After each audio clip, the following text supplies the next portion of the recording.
Viewers good morning, मैं मुज़म्मिल अली खान, मेरे साथ आयशा यूसुफ। आपका फेवरेट मॉर्निंग शो सुबह से आगे और एक मरतबा फिर हम न्यूज़ की स्क्रीन पे हम आपको करते हैं welcome. Hope you're having a nice day. और अभी शो शुरू होने से कुछ सेकंड्स पहले मैंने भरी एक ठंडी आ और आयशा ने मुझे कहा कि मुज़म्मिल क्यों इतनी गहरी सांस भरते हो। मैं पूछना चाह रही थी ना कि खैरियत है, सब ठीक है। उन्होंने कहा नहीं, ठंडी जो है ना, ठंडी आज भरी थी आपने या फिर ठीक थी? सिर्फ आप भरी थी। सिर्फ आप भरी। कहते कि ज़रूरी होता है जब भी आप कोई काम शुरू करने लगते हैं, तो मुझे बड़ी अच्छी लगी ये बात। बहरहाल मौसम बड़ा अच्छा है, ठंडी ठंडी हवाएं चल रही हैं, तो ठंडी आप भी भरी जा सकती है इन केस उसके अंदर कोई ना बुरी बात ना हो तो हम ये कर सकते हैं। अच्छा, ठंडी आज से रिलेटेड कुछ चीज़ें हैं जो मैंने सोचा था कि यार आज हम करेंगे डिस्कस। उसमें से एक ही है कि क्या आप लोग जानते हैं, छोटा सा फैक्ट है कि जब आप एक्सहेल करते हैं और जब आप अपने आप को ब्रीदिंग के थ्रू काम डाउन करने की कोशिश करते हैं, तो ये सबसे आपका सक्सेसफुल तरीका होता है पैनिक अटैक से बचने का।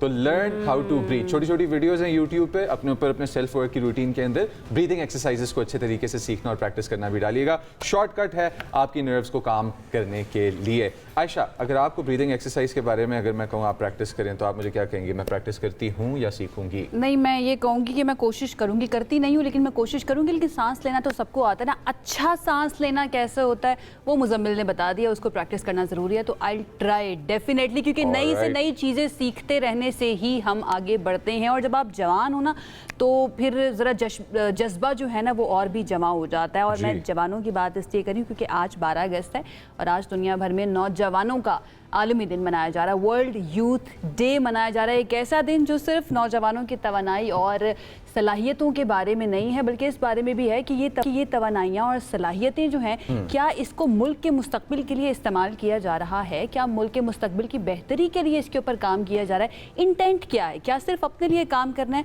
या फिर मुआशरे के लिए और मुल्क के लिए भी? और दुनिया का एक बहुत बड़ा पोर्शन है व्यूअर्स जो जवानों पर मुश्तमिल है। कहीं पे इनको बड़ी अच्छी अपॉर्चुनिटीज़ अवेलेबल हैं और कहीं पर वो अपॉर्चुनिटीज़ नहीं अवेलेबल। पाकिस्तान भी इन्हीं ममालिक में से एक मुल्क है कि जिसके अंदर एक बड़ी आबादी नौजवानों की है। अब इन नौजवानों को किन चैलेंजेस का सामना करना पड़ता है, इस चीज़ की भी आगाही। दूसरी तरफ जिनको चैलेंजेस का सामना नहीं करना पड़ता, उनके लिए टेक्नोलॉजी, कारोबार, खेल, साइंस, मुख्तलिफ फ़नून, समाजी खिदमात और कई मुख्तलिफ शोबों की जो आसानी से अप्रोच है वो उनको मुयसर है। और दूसरी तरफ ऐसे भी नौजवान हैं कि जिनको मुयसर नहीं है। तो हमें ये चाहिए इस दिन पे कि हम ऑब्जर्व करें हमारा यूथ कहाँ पे खड़ा है, उनके पास क्या अपॉर्चुनिटीज़ हैं, क्या नहीं है, और हमने उन तक वो अपॉर्चुनिटीज़ कैसे पहुंचानी है। को गुलामी से आज़ाद कर, जवानों को पीरों का उस्ताद कर। बड़ा ज़रूरी है भाई। उम्मीद जो है ना वो जवानों को देखकर ही होती है, बड़ों से जो हमारी पहली जनरेशन, उनसे हम सीख सकते हैं, उनकी ज़िंदगी से, तजुर्बे से। लेकिन जब हम आगे बढ़ने की बात करते हैं तो हमें जवानों की तरफ देखना पड़ता है। पाकिस्तान एक यंग कंट्री है, ऑलमोस्ट 65% हमारी पॉपुलेशन यंग है, तो इट्स वेरी इंपॉर्टेंट। आज का दिन बहुत रिलेवेंट है हमारे लिए। बिल्कुल रिलेवेंट है। आपने पहले की नस्ल की बात की ना कि हमसे जो बड़े हैं, आपको पता है अम्मियों वगैरह कुछ शक भी होते हैं कि सूरज ग्रहण लगने लगे, चांद ग्रहण लगने लगे, काली बिल्ली रास्ते से गुजर जाए या कुछ। आपका क्या ख्याल है वैसे? मैं नहीं इन चीज़ों में बिलीव करता। नहीं। ये सिर्फ पाकिस्तान में नहीं, पूरी दुनिया के अंदर हमें इस तरह की तोहमात जो हैं वो नजर आती हैं। आई थिंक हमें इनसे अलग होके ना हमें काम पे फोकस करना चाहिए। आपको लगता है अगर सोलर एक्लिप्स होगा या लूनर एक्लिप्स होगा तो उसका आपकी किस्मत पे कोई हाल change? I don't know, I will reserve my comments on this. लेकिन हम ये क्यों बात करें ये भी मैं आपको बता देती हूँ कि शहाब साकिब की बारिश जो है ना वो तारीख में पहली मरतबा दोनों फलकियाती वाक़यात एक ही रोज़ होंगे और सूरज ग्रहण भी उसी रोज़ होगा। स्पेन में 100 साल के बाद आज मुकम्मल सूरज ग्रहण होगा। ग्रीनलैंड की बात करें, आइसलैंड की बात करें, शिमाली रशिया की बात करें, पुर्तगाल की बात करें, यहाँ पर भी मुकम्मल सूरज ग्रहण देखा जाएगा। जबकि पाकिस्तान में इसका नज़ारा नहीं हो पाकिस्तान में इसका नज़ारा नहीं हो सकता। लेकिन शहाब साकिब की बारिश का जो जिक्र किया आयशा ने, वो हमें पाकिस्तान के आसमानों में रात को देखने को मिल सकता है। हम लोग अगर चाहते हैं इस तरह के सेलेस्टियल इवेंट्स को देखना, तो आयशा मुझे याद आ रहा है हमने एक सेगमेंट किया था कि जिसके अंदर सूरज ग्रहण के जो किस्मत पे हालात होते हैं, जो चेंज उनके ऊपर होता है। आई थिंक हमें वो दोबारा कर लेना चाहिए। सबके बिलीव्स बड़े मुख्तलिफ होते हैं और वैसे कहा जाता है कि अगर बड़े बूढ़े कुछ कह रहे हैं ना तो इसके पीछे कोई ना कोई रीज़न होती है, इसलिए वो कह रहे होते हैं। बाकी आपके ऊपर डिपेंड करता है आप क्या करना चाहते हैं। वैसे तो हम इस चीज़ पे बिलीव करते हैं कि जो नक्शे कोहन तुमको नजर आए मिटा दो, ये बड़ा ज़रूरी होता है। बहरहाल जी, मौसम जो है उसका असर बहुत ज़्यादा होता है और मौसम का क्योंकि असर हमारे मिजाज के ऊपर भी होता है, हमारे दिल के ऊपर भी होता है और हमारे हर चीज़ के ऊपर, हमारी हेल्थ के ऊपर, हमारी स्किन बहुत के ह्यूमिड ऊपर। था यार यहाँ पे इस्लामाबाद में कल, ह्यूमिडिटी तो मैं दोपहर 3-3:30 बजे मैं निकला हूँ और इस तरह लग रहा था जैसे दिसंबर की वाइब्स नहीं होती कि आपकी गाड़ी के अंदर तो एसी था। 2 दिन काफ़ी ज़्यादा गर्मी रही है, लेकिन मानसून सीज़न जो है ना एक मरतबा फिर से हमें नज़र आ रहा है, एक नया उसका फेस दाखिल हुआ है। रावलपिंडी इस्लामाबाद में कल रात को भी बारिश हुई है और अभी थोड़ी देर पहले तक वक्फे से जारी रही है बारिश, जबकि रात गए काफ़ी तेज़ बारिश हुई है इस्लामाबाद के अंदर। जुड़वा शहरों में अभी जो हमारे पास स्टैट्स आए हैं, औसतन 75 मिलीमीटर बारिश रिकॉर्ड की गई है, जबकि बारिश की वजह से नाला लाई में पानी की सतह जो है वो काफ़ी बुलंद हो चुकी है और इंतज़ामिया ने अब रेड अलर्ट भी जारी कर दिया है। Now what's important red alert के बाद कि आपने जब भी इस तरह के नालों के करीब से गुजरना है तो बहुत ध्यान से गुजरना है ताकि किसी किस्म का नुकसान ना हो। अच्छा, एक चीज़ जो नालों में मैंने इस्लामाबाद में भी नोटिस की है वो ये है कि उनके जो सेफ्टी बैरियर्स होते हैं ना वो ऐसा पानी की वजह से गिर जाते हैं, तो यू नेवर नो कि अगर आप रोड पे भी हैं और वो सेफ्टी बैरियर के साथ हैं तो अपना प्लीज सेफ डिस्टेंस मेंटेन रखिएगा। सामान की खुद जिम्मेदार है। बिल्कुल। अच्छा, खैबर पख्तूनख्वा की तरफ अगर जाएं और वहाँ की बात करें तो वहाँ पे भी बादल बरसे हैं और लोअर दीर इसके साथ लोअर दीर में भी गरज चमक के साथ मूसलाधार बारिश जो है वो भी हमें रिपोर्ट हुई है। इसी के साथ हरीपुर का एरिया है, वहाँ पे भी तेज़ हवाओं के साथ बारिश हुई है। इसके बादल बरसने से और इन तमाम एक्टिविटीज़ से जो गर्मी और मैं कंप्लेन कर रहा था ह्यूमिडिटी की, दोनों चीज़ें हब्स और गर्मी वो कम हो गई हैं। मौसम हो गया खुशगवार। इसके साथ पंजाब, गिलगित बल्तिस्तान, आज़ाद कश्मीर और मरी में भी बारिश की पेश गोई है। अब आयशा, आपको पकौड़े खाने का दिल करता है या नहीं करता? बिकॉज आप और मैं दोनों मिलकर डाइट कॉन्शियस हुए हैं आजकल। देखिए, पहली बात तो मैं क्लियर करना चाहती हूँ हमेशा के लिए कि डाइट पर रहना, बैलेंस करना इज वन थिंग, लेकिन पसंद नापसंद जो है वो सबकी हो सकती है। आई लव पकोड़े, आई लव पराठे, बट आई कांट हैव हलवा पूरी। उसमें पॉलीसैचुरेट यार अब मेरे ख्याल से हाँ ना, हैवी हो जाती है। उसके बाद आप भी हैवी हो जाते हैं ज़्यादा खाने, तो ये बहुत ज़्यादा ज़रूरी है। अच्छा, ज़रा रुख कर लेते हैं हम शहर कायद का। वहाँ पर की सिचुएशन जो है उसके बारे में भी अपडेट करना बड़ा ज़रूरी है, क्योंकि अच्छी खबरें हों, बुरी खबरें हों, ये हमारा काम है आप तक उन खबरों को लेकर आना और आप फिर डिसाइड करें कि आपने किस तरह से जज करना है किसी भी सिचुएशन को अपने आप के लिए। कराची के अंदर जो अनफॉर्चुनेट एक वाक़या हुआ था, जो अब एक हाई प्रोफाइल केस बन चुका है, मैं मीर रज़ा की बात कर रही हूँ। उनके कत्ल केस की तहकीकात जो हैं वो इस वक्त जारी हैं।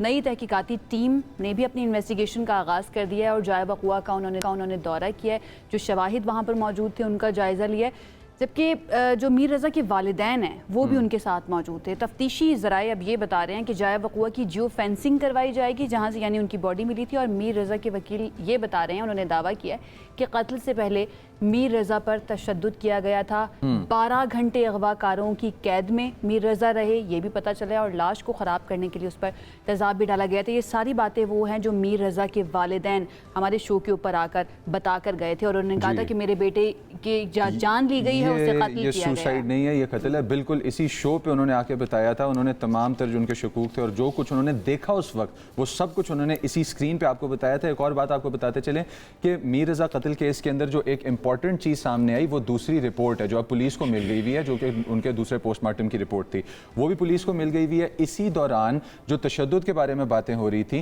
किस तरह से कोई बंदा अपनी ही कमर में गोली मार के सुसाइड कर सकता है। सो suicide it is clearly not, but अभी जो तहकीकात चल रही हैं उनको लेके आगे क्या सिचुएशन डेवलप होगी, और ख़ुसूसी तौर पे कराची जैसे शहर को कि जिसको बहुत अरसे से टेरर, क्राइम और इस तरह के प्रॉब्लम्स का सामना है, और इसमें पाकिस्तान फ़ौज ने और पाकिस्तान के इदारों ने बहुत बड़ा पार्ट प्ले किया है क्राइम को पीछे फेंकने को, क्राइम को पीछे धकेलने को और कराची को सेफ बनाने को। लेकिन हम लोगों को इस तरह की चीज़ें डिस्कस करनी ज़रूरी हैं क्योंकि ये पाकिस्तान के बिजनेस का हब है, बहुत ज़्यादा ज़रूरी भी है। लेकिन अनफॉर्चुनेट कहिए, कराची के अंदर इन सब के बावजूद ऐसा लगता है कि रोशनियों के शहर के अंदर ना अंधेरे दंदनाते फिर रहे हैं, क्योंकि जुलाई का कुछ डाटा हमारे सामने आया CPLC का, उसके मुताबिक 40 शहरियों को मुख्तलिफ वारदात के अंदर कत्ल कर दिया गया। 40 यानी कि 30 दिन होते हैं एक महीने के अंदर, उसमें 40 शहरी जो हैं उनको मर्डर कर दिया गया। ये CPLC की तरफ से आया, जिसने जुलाई में कराची में होने वाले मुख्तलिफ जराइम जो हैं उनका जायज़ा लिया है और उन तक जो इत्तलात पहुँची है, जो आदाद शुमार पहुँचे हैं, उनको फिर पब्लिक के लिए उन्होंने पब्लिश भी कर दिया। इस वक्त हमारे साथ मौजूद है साबिक CPLC चीफ अहमद चनाई साहब। उनकी तरफ चलते हैं और उनसे ज़रा जानते हैं, इन दोनों पहलुओं पर बात करते हैं, मीर रज़ा के कत्ल के बारे में, उसकी तहकीकात के बारे में भी, और 40 कत्ल के बारे में भी, ये जो अब डाटा CPLC का आया। Thank you so much Ahmed साहब हमें ज्वाइन करने के लिए। आई होप आप ठीक ठाक होंगे। सबसे पहले मैं चाहूँगी ये CPLC के डाटा से मुताल्लिक हम कुछ बात कर लें। ये क्या इंडिकेट करता है ओवरऑल अगर हम ओवर द इयर्स देखें, क्या सूरत हाल बेहतर हुई है? और 40 कत्ल का जब हम सुनते हैं, एक कत्ल भी हो तो वो होता तो कत्ल ही है ना, तो क्या ये बेहतर हुई है सूरत हाल या फिर ये बढ़ रही है ओवर द इयर्स? जी, बहुत बहुत शुक्रिया। देखिए, हम ओवर द इयर्स अगर बात करते हैं तो अगर 2014-15 में चले जाएं, जब हालात बड़े ख़राब थे कराची के, तो उस वक्त रोज़ाना एवरेज 25 से 30 कत्ल होते थे कराची के अंदर। तो ओवर द डिकेड जो है वो इसमें खासी कमी तो अपनी जगह पर हुई है अगर उस एवरेज को देखें, लेकिन फिर भी ये एक बहुत बड़ा नंबर है कि 40 कत्ल इस मेट्रोपॉलिटन सिटी में हो जाए। वो नंबर्स बड़े हैं और उस पे जो है वर्कआउट करने की ज़रूरत है। लेकिन इस 40 कत्ल में हर किस्म के कत्ल शामिल हैं, जिसमें ज़ाती दुश्मनी भी है, जिसमें और वजूहात की बिना पे जो है वो कत्ल हो जाते हैं। तो ये सारे कत्ल जो है वो इसमें शामिल हैं। गो कि सूरत हाल इस बहुत बड़े शहर में जहाँ 30 करोड़ से ज़ायद की आबादी हो, ये कोई नंबर्स नहीं बनते। लेकिन फिर भी मैं कहता हूँ कि इंसानी जान का कत्ल है और लॉ एंड ऑर्डर जो है उसकी ज़िम्मेदारी जो है वो हुकूमत पर भी आयद होती है, हम शहरियों पे भी आयद होती है कि हम इसकी रिपोर्टिंग करें कोई भी सस्पिशियस एक्टिविटी हो। लेकिन बाय एंड लार्ज मैं ये समझता हूँ कि हमें अभी भी मज़ीद इम्प्रूवमेंट की ज़रूरत है ताकि शहरियों को जो है वो तहफ़्फ़ुज़ का एहसास हासिल हो। अच्छा, कुछ क्वेश्चंस थे जो आते हैं दिमाग में। अब जबरान नासिर साहब ने अगर हम मीर अली रज़ा के केस में देखें तो उन्होंने कहा है कि 12 घंटे तक कैद में रखा गया, मारा गया, तशद्दुद किया गया और फिर उसके बाद कत्ल किया गया। कराची की जो लॉ एंड ऑर्डर की सिचुएशन है, आपको क्या लगता है कि किस हद तक इम्पैक्टेड है? बासर गिरोह कह लें, शख्सियात कह लें, या हैंड्स ऑफ पावर करप्शन के कह लें आप, किस हद तक इम्पैक्टेड है? देखिए, हम अगर इस पर्टिकुलर केस की बात कर लें तो इस पर्टिकुलर केस में बहुत सारे इबहाम मौजूद हैं और अनफॉर्चुनेटली जो पहली पोस्टमार्टम रिपोर्ट है उसमें जो प्रोसिक्यूटर का या पुलिस की तरफ से जो तहकीकात का वो इन्वेस्टिगेटर्स का रद्द-ए-अमल है, वो ज़ाहिर है एक सवालिया निशान बनता है। और उस सवालिया निशान में जो है वो बहुत सारे एविडेंसेस जो हैं उनको इग्नोर कर दिया गया था शुरू में, जब भी ज़रूरत पड़ी कि दोबारा जो है वो बॉडी का पोस्टमार्टम किया जाए। और उसमें एक अनफॉर्चुनेट बात भी सामने आ गई कि जी ये कत्ल है, ये अगवा नहीं है। और अब इसको जो तहकीकात का रुख है वो दूसरी तरफ मोड़ दिया गया है। तो मैं समझता हूँ कि हमारे पास जो तहकीकाती इदारे हैं वो इंशाल्लाह इसको जल्द तहकीकात को सारे किनारे पे पहुंचा देंगे और उसमें हकीकत जो है वो सामने आ जाएगी। लेकिन बहुत टाइम ज़ाया हो गया और उस टाइम ज़ाया होने की वजह से बहुत सारी चीज़ों का फ़ायदा जो है वो कातिलों को पहुंच सकता है। अहमद जुनैद साहब, आपने बिल्कुल सही निशानदेही की है और हम भी तकरीबन हर रोज़ ही इस बारे में बात कर रहे हैं कि ये मीर रज़ा का केस अगर मीडिया पर ना आता, इस पर इतनी बात ना की जाती है, हाई प्रोफाइल ना होता, तो शायद इसको भी एक नॉर्मल कार्रवाई की तरह ही या नॉर्मल इन्वेस्टिगेशन की तरह ही देखा जाता। क्या ये एक नॉर्मल प्रैक्टिस है? क्योंकि आप एक इदारे के चेयरमैन रह चुके हैं, क्या ये नॉर्मल प्रैक्टिस है, इसी तरह से होता है, या फिर ये एक मुख्तलिफ तरीक़ाकार आपने देखा मीर रज़ा के केस में कि पहले जो टीम वहाँ पर गई उसने फौरी तौर पर कोशिश की कि इसको सुसाइड प्रूफ कर दिया जाए और वो जितनी भी ज़ाब्ते की कार्रवाई है उसको मद्देनज़र नहीं रखा गया, प्रोटोकॉल को मद्देनज़र नहीं रखा गया? देखिए, अनफॉर्चुनेटली मुझे ये कहना पड़ा है कि ये नॉर्मल की कार्रवाई है जो इसी तरह होती है। जो इनिशियल इन्वेस्टिगेटर्स हैं और जो प्रोसिक्यूटर्स हैं वो कोई बहुत ज़्यादा इंटरेस्ट नहीं लेते जब तक कि कहीं फैमिलीज़ खुद जो हैं वो सामने ना आ जाएं। इस केस में भी ऐसा ही हुआ कि ये इन्होंने अपने नॉर्मल तरीक़ेकार से इसको जो है वो अचप कर दिया मामले को। और मैं समझता हूँ डॉक्टर सुमैया ने जो है वो एक बहुत बड़ा बोल्ड इक़दाम अदा किया कि उन्होंने जो एक्चुअल रिपोर्ट उनकी अपनी फाइंडिंग्स थी उसमें 14 इम्पॉर्टेंट चीज़ों की निशानदेही कर दी। और इस निशानदेही के बाद ज़ाहिर है न सिर्फ सोशल मीडिया एक्टिव हुआ, हमारे जो बाकी तमाम लोग हैं जो सोशल मीडिया एक्टिविस्ट हैं वो सामने आ गए। और इसके बाद फैमिलीज़ जो हैं वो भी अवेयर हो गई और फैमिलीज़ ने शुरू में तो जो है वो इस पर रिएक्ट नहीं किया था और बाद में ज़ाहिर है उनका रिएक्शन जो है वो नॉर्मल रिएक्शन है, होना भी चाहिए किसी भी वालिदैन के लिए। ये एक बहुत बड़ा लम्हा फ़िक्रिया है कि एक ख़ुदकशी को जो है वो कत्ल की सूरत में सामने आ जाए। और जब ये कत्ल की सूरत में सामने आता है और दोबारा पोस्टमार्टम होता है तो मैं समझता हूँ कि अब हमारी लॉ इन्फोर्समेंट एजेंसीज का एक बहुत बड़ा किरदार है और मुझे इसमें कोई डाउट नहीं है कि खुदा ना खास्ता इसकी तहकीकात जो हैं वो सही तरीके से मंजर आम पे नहीं आएंगी, बिल्कुल आ जाएंगी और इतने बड़े केस में जो है वो खुदा ना खास्ता किसी की पुष्पनाही नहीं की जाती और ये चीज़ें जो है वो हकीकत के तौर पे सामने आ जाएंगी। थैंक यू अमित चिनॉय साहब, आप आए, आपने हमें ज्वाइन किया, अपनी सुबह में से वक्त निकाला। सवालात और भी बहुत सारे हैं लेकिन टाइम के साथ साथ उनके आते जाएंगे एंड लेट्स होप कि जिस तरह आपने कहा कि पुष्टपनाही नहीं की जाएगी इतने बड़े केस में किसी की, और भी जो केसेस हैं कि जो रिपोर्ट नहीं हो पाते, आई होप उनको भी जस्टिस मिले। इसी के साथ चलते हैं, एक ब्रेक पे वापस आते हैं तो दोबारा मुलाकात होती है। सेगमेंट्स और भी लाइंड अप हैं, साथ रहिएगा।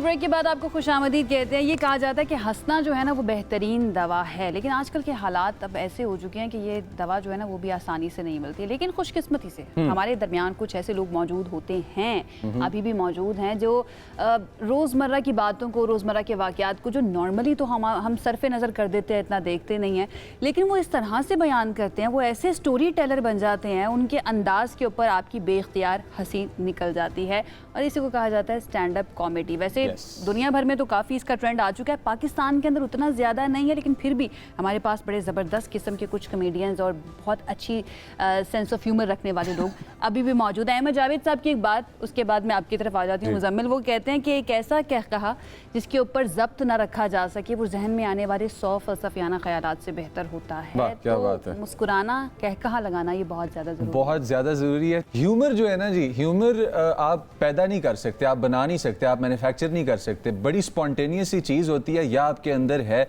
या ये आपके अंदर मौजूद नहीं है। अब कुछ ऐसे बेतकल्लुफ़ जुमले हैं जो मेरे दिल दिमाग में आ रहे हैं लेकिन वो मैं कैमरा पे कह नहीं सकता, तो बगैर उन जुमलों को लाए के और बगैर इस प्रोग्राम को ख़राब किए कि डायरेक्ट अपने गेस्ट्स की तरफ चलते हैं। हमारे साथ मौजूद है हमारे स्टूडियोज़ में साद सुल्तान और फ़हीम आज़म। अस्सलाम वालेकुम। थैंक यू सो मच हमें ज्वाइन करने के लिए। आपका कैरियर कैसा चल रहा है? कैरियर उसी पे बिठा के लेकर आया। करियर होता है गोरों का, ठीक है। हमारे मुंह से करियर अच्छा ही नहीं लगता, बोल के दिखाएं करियर नहीं अच्छा लग रहा, फंस जाता है। हमारा कैरियर ही होता है जिसके ऊपर हम अपने तजर्बे की लाश को घसीटते रहते हैं। फैसला क्या किया आपने कि कैरियर या करियर? मैं तो कैरियर करियर। अब हम उस स्टेज से निकल आए जहाँ पे we need to impress anyone. अभी हम बता रहे हैं सबको। मेरी अभी भी वही स्टेज है, आपकी उम्र निकल गई होगी, मैं अभी वही खड़ा हूँ। फहीम में मुझे लगता है रेप्टाइल है, पता है। He is not real. अच्छा, ये जो भी आपने बात की ना कैरियर, उसी पे जिस पे अभी इनको हम बिठा के लेके आए। किसी ने गज़ल के बारे में बात की थी, मेरे दादा बहुत बड़े मौसीकार थे, तो पूछा कितने बड़े, उन्होंने कहा वो बर्फ़ पे बैठ के गज़ल पढ़ते थे। तो कहते कब तक? साथ वाला जवाब देता जब तक गज़ल सुन नहीं हो जाती थी। तो अच्छा, गज़ल को सुन होना नहीं चाहिए। अच्छा, ये वाले जोक्स हो सकते हैं? ये वाले जोक नहीं हो सकते। यू नो, मुझे यहाँ पे बैलेंस करने के लिए बिठाया गया। मुजम्मिल कंट्रोल ये अच्छा, मुजम्मिल को जितना आपने पैक करके रखा, Muzammil wants to unleash. Muzammil बहुत सीरियस है। अभी हमने इनको कहना था कि हमें आप हंसा के दिखाएं और वो उसकी नौबत नहीं आई है। मुझे थोड़ा सा बताइए अपने बारे में Faheem. Let's start with you. हमने आपको टीवी पे भी देखा है, आप की हमने स्टैंड अप जो आप स्किट करते हैं वो भी हमने देख लिया। एट द सेम टाइम हमें पता चला आप पढ़ाते भी हैं। क्या क्या कुछ करते हैं आप?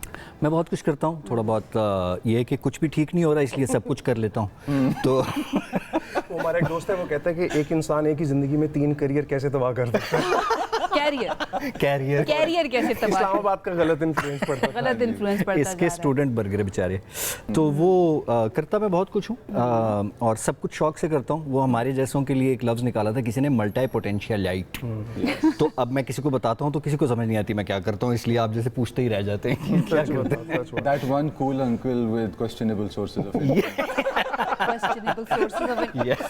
ये बंदा मैं पिछले कोई 10-12 मिनट से नोट कर रहा हूँ कि ये यूं बैठा है कि पता नहीं कमेडियन आएंगे इनको मैं कत्ल कर दूंगा। अब ये कोट उतारेगा और कहेगा कि आ जाओ वेनिया केड़ा बड़ा मरासी है। ये प्री कंसीव्ड नोशंस जो है ना, आपको देखने के बाद उनको क्या क्या आए थे। साथ से भी पूछ लें, मल्टी पोटेंशियल लाइट, उस तरह से इस पैकेज में भी मुख्तलिफ चीज़ें हैं जो इकट्ठी बंद हुई हैं। साथ से आपने कुछ सवाल पूछना मैंने उनसे यही पूछना था कि आप क्या क्या करते हैं, इन्हीं की तरह हैं? मैं तो नहीं इन्हीं की तरह नहीं हूँ, लेकिन इनकी तरह काफ़ी कुछ हो गया मेरी ज़िंदगी में। वो मतलब जब मैं इनको मिला तो ही वॉज मैरिड और इनकी 2 बेटियाँ थी, ठीक है। पहला जो मैंने इनके साथ मुझे याद है थिएटर किया, और उसमें मेरी बेगम थी, तो जब मेरी बेगम नहीं थी वो तब इनकी स्टूडेंट थी, इनके साथ वो एक्टिंग करती थी।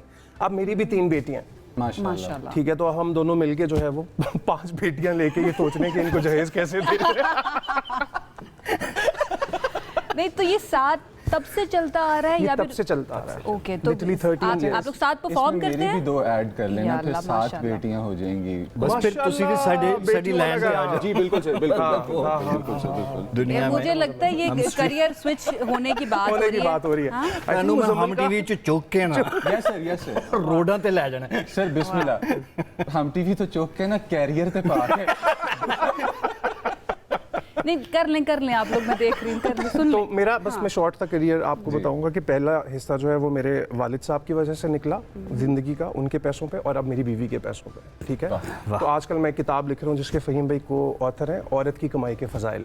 या एब्सोल्युटली। Okay. हाँ, क्योंकि लोग कहते हैं ना बरकत नहीं है औरत की कमाई। बहुत तो क्या क्या अभी तक आपको पता बहुत चला, क्या क्या फजाइल हैं औरत की कमाई सबसे के? पहले तो ये आपको काम नहीं करना पड़ता। ये फजाइल है। ये फजाइल है, ठीक है, किराया आया उसने देना है, बेहतरीन। ठीक है। फिर उसके बाद एक बड़ी सिक्योरिटी रहती है, जब बीवी को ये पता होता है ना उसका खामद कंगाल है, तो उसको ये भी पता होता है कि ये अफेयर नहीं चला सकता। अरे वाह, कैसे चलाएगा? रिलेशनशिप सिक्योर हो जाता है सिक्योर हो जाता है। वो आपको पता है गाँव में होते हैं हल्की आंच पे हल्के फुल्के फंक्शंस वगैरह ना, तो उसके ऊपर एक था, शादी पे हम चले गए, तो बीवी मेरी परेशान कि ये पता नहीं वहाँ पे जा रहा है और उधर ये और उधर वो। मेरी आंटी कहती है कोई टेंशन ना लो, उधर पैसे फेंकने पड़ते हैं। मेरी बीवी ने कहा यार ये तो नहीं कर सकता। ये नहीं कर सकते। But I teach politics, global perspectives and research subject है। ये मैं जो- बीकन हाउस में पढ़ाता हूँ, IGS में पढ़ाता हूँ। इन सब के बावजूद इन सब के बावजूद, इन सब जी, के जी, जी, बावजूद तो ये बच्चे जो आपके हंसते बता हैं? रहे हैं ना कि बीवी की कमाई पे गुजारा करना पड़ता है, उसकी वजह ये है कि वी टीच। उस्ताद की अगर इज्जत होती इस जमाने में तो फिर फहीम ये भाई ना ना मोटिवेशनल करियर थे बड़े अच्छे, तो वो स्पीकर थे बड़े अच्छे, लेकिन कोई मोटिवेट ही नहीं होता था, लोग डिप्रेस होके बाहर निकलते थे। अच्छा मुझे ये बताएं फ़हीम, हमने सुना है कि आप ना खबरें भी पढ़ लेते हैं अच्छी सी।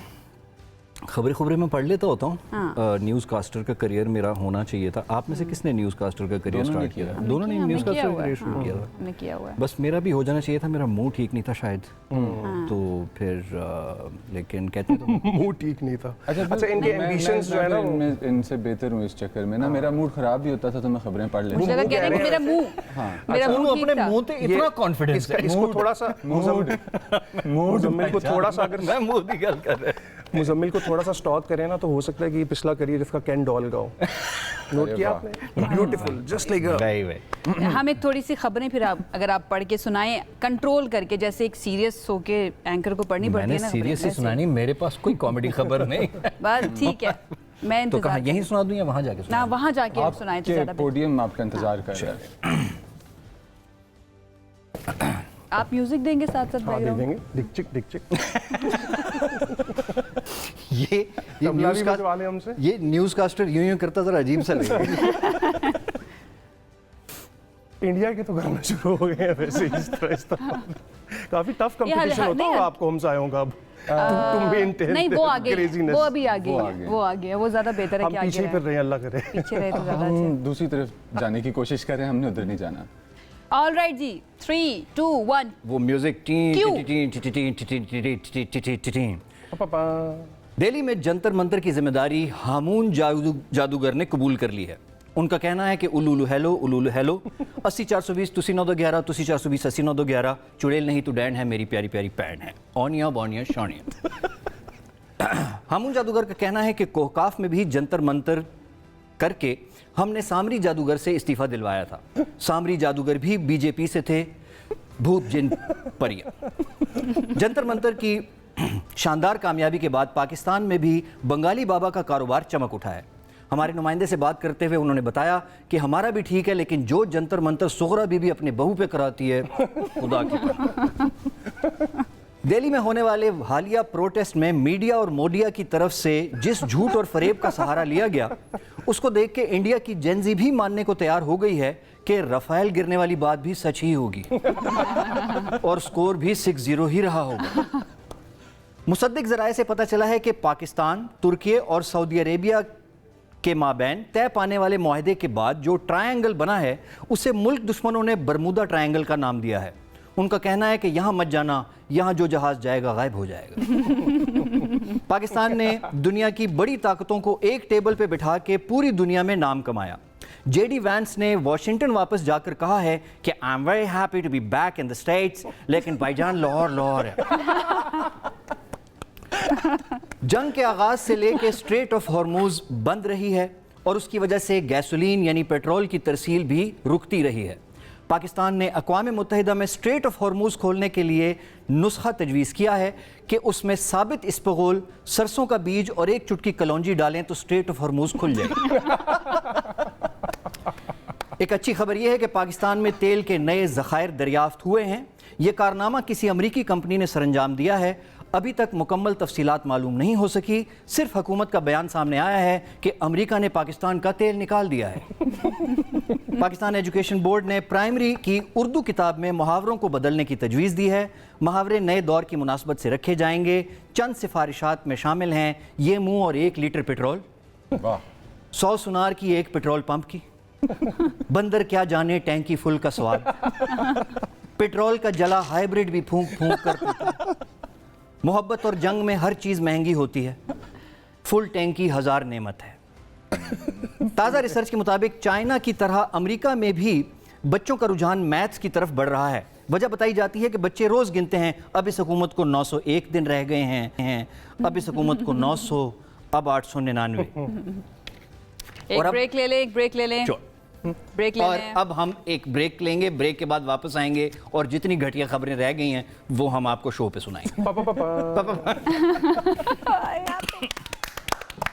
अरे वाह। मैं आपको जगह देने के लिए। नाउ वी कैन इमेजिन कि आपका करियर जो है ना एंकरिंग वाला क्यों नहीं चल सका। अच्छा, वैसे इनका ना एंकरिंग वाला करियर खतरनाक होगा अगर चल भी पड़ा तो। हाँ ना। मतलब what if खतरनाक क्या, somebody says something- तोड़ भर देंगे। नहीं होस्ट रहे हैं ये बड़ी अरसा होस्ट रहे। जी, अगर आपने किसी को क्या दिया वो होगा, यही अच्छा, कह रहे हैं नहीं ठीक है। चला इसलिए। मतलब आपको कोई पॉलिटिशियन या कोई खतरनाक शख्सियत आके कुछ नहीं, बताए? इनको तो वैसे ही बड़ा शौक है कि इनको कोई उठा के ले जाए। वो एक दफ़ा नहीं उठा रहे उनको, एक दफ़ा ये गए थे जेल में तो सलाखों के बीच में से निकल आए रात में। निकल आए रात में। ऐसे अच्छा चले, अब मुझे ये ये बताइए, talent है। Let's talk about your shows. जब भी आप शो करते हैं, कभी ऐसा कोई मंजर बना कि आप अच्छे जोक कर रहे हैं लेकिन ऑडियंस बहुत इस तरह की हंस ऐसा ही ही नहीं रही? मंजर होता है। ये मंजर तो बहुत बार स्पीक फॉर योरसेल्फ। ऐसा बहुत कम देखने बहुत कम देखने को मिलता है। घर में का सीरियसली माहौल है। ऐसा I होता think तो फिर हमें हमारी कोशिश बहुत ज़्यादा होती है कि हमें अच्छी मुनासिब ऑडियंस मिले। मतलब अब मैं ख़बर पढ़ रहा हूँ और आप लोग हंस रहे हैं तो इसका मतलब ये है कि अच्छा आप लोगों को बात की गहराई समझ आ रही है। तो अब बहुत सारे ऐसे लोग होते हैं जो एक मुख्तलिफ तर्ज की कॉमेडी पसंद करते हैं। जी। अब उसमें वो हम अगर ऑन ऑफर नहीं है तो फिर उनका माहौल नहीं बन पाता। स्पेशली अगर फ़र्ज़ करें कम लोग हैं, दूर दूर बैठे हैं, अक्सर ये होता है वो माहौल हमें जब शोज़ ऑफ़र होते हैं तो मैं सबसे पहले पूछता हूँ कहाँ है, क्योंकि ये नहीं पूछता पैसे कितने देंगे, क्या Audience होगा, कैसी होगी? ऑडियंस कैसी होगी। क्योंकि वो होता ही है कि आप मार्की में खड़े होते हैं, शादी का सा माहौल होता है, लोग दूर दूर गोल गोल टेबलों पे बैठे होते हैं और दूर से देख रहे होते हैं आगे हमें हंसाने के लिए। और फिर एक पक्का मुंह बना लेते हैं कि हंसा के दिखाओ वो वाला जैसे सीन कि लड़ाई जैसे थोड़ी है शुरू में मुजम्मिल का था, हंसा के दिखाओ। वैसा। तो फिर उससे ये होता है कि आप बस फिर लगे रहते हैं, आप कहते हैं चलो ठीक है पैसे तो मिल ही रहे हैं। बट टू बी ऑनेस्ट हमारे शोज क्रेजी होते हैं। In short they are ultimate crazy show. मतलब शुरू से एंड तक आपने ये ट्रेलर देख ही लिया तो आप देखेंगे जब वो माहौल होता होगा, वो लोग करीब करीब बैठते हैं, एक 100 के करीब लोग होते होंगे, इंटीमेसी होती है। Not a moment without a laughter. अच्छा, तो आगे फिर कौन से शोज आपके होने जा रहे हैं? वी डूइंग वन शो, अभी 15 तारीख को हमारा शो है इस्लामाबाद में, इनकलाबी पार्टी के नाम से। और पॉलिटिकल पार्टी? नहीं, इसमें इस शो नहीं, में आप पहले डिसाइड कर लें, वो कह रहे हैं हाँ, वो कह रहे हैं नहीं। हाँ नहीं मैंने नहीं, बताया ना हाँ। इनको खतरनाक आदमी है। इस शो में सब कुछ है सिवाय इनकलाब के। ओके, लेकिन इसका नाम इनकलाबी पार्टी। लेकिन इसका नाम इनकलाबी पार्टी है क्योंकि मंशूर है इसका, कोई बनाया हुआ है मैनिफेस्टो? मंसूर तो आज परफॉर्म ही नहीं कर रहा मेरा ख्याल। और मंशूर हाँ, वही। मैंने का यही है कि जो हमारे नौजवान हैं जो अच्छे हैं, जिनमें जज्बा है, उनको एक जगह इकट्ठा करके रोक दिया जाए कि इस जज्बे को खत्म कर दो। जोक का जो रूह होती है एक जोक की, अच्छी पंच लाइन की जो डिलीवरी होती है, वो किस तरह बिल्ड करनी होती है? एक टेक्निकल एनालिसिस इस पे आपका। सबसे पहले तो देखें, ख्याल होना बहुत ज़रूरी है। एक खूबसूरत ख्याल जब तक आपको नहीं है आप उसको लिखें मत। Don't go for कॉपिंग, don't copy ideas from कि यार इसका अच्छा है तो मैं ऐसी ही कुछ चीज़ लिख दूँ, उसमें पता होता है लोगों को, जब एक अच्छी बात किसी ने कर दी वो सबको पता है, इवन इंडिया से भी जो स्टैंड अप कॉमेडियन करते हैं, उस ख्याल को लॉक करें, ठीक है, और फिर उसके ऊपर आहिस्ता आहिस्ता बिल्ड करते रहें, उसके लिख लें। अभी मैं एक फैज़ की उनका एक इंटरव्यू सुन रहा था और वो उससे मैं इतना इन्फ्लुएंस हुआ, उन्होंने कहा कि अगर आप अपनी दिल पे बीती नहीं लिख रहे तो you are not a writer, फिर आप कॉपी कर रहे हैं, फिर आप कुछ कर रहे हैं, तो वो जो आप पे बीत रही है, क्योंकि देखिए अगर मैं अपनी स्टोरी सुनाऊंगा तो वही इंटरेस्टिंग होगी, अगर मैं फ़हीम भाई के ज़िंदगी से कोई इंटरेस्टेड चीज़ सुना के, क्योंकि वो बहुत है, so try to find those things, जिस तरह आप आगे ब्रेक में बात कर रहे थे ना कि turn your dark moments into a fantasy, और फिर जब आप उनको अब ये हमारे लिए एक मिस्ट्री है कि वो कौन सा ऐसा मोमेंट होता है, लिखते हुए भी हमें ये पता नहीं होता कि जब हम जोक मारेंगे तो ऐसे 100-150 लोग कैसे एकदम से हंसना शुरू कर देंगे, ठीक है, लेकिन जब हम वो मारते हैं तो हमें पता लगता है जोक या पंच के ये क्या है। आर्ट कहती है इसको है ना कि स्लो डेवलपमेंट आप पे जो गुजरी है उसको आपने पोर्ट्रे I think करना उसके है। लिए बहुत ज़रूरी, आप परफॉर्मर्स देखेंगे जो लतीफ़ा सुनाने के जज्बे से आते हैं ना, जी। कि जी मैं किसी तरीके से कोई ऐसा लतीफ़े बना लूँ जिससे लोग हंसें, वो बहुत लास्टिंग नहीं होता। वो शुरू में आप 5-6 अच्छे बना लेंगे, शायद फिर 6-7वें से आपको दूसरे लतीफ़ों की फील आनी शुरू हो जाएगी।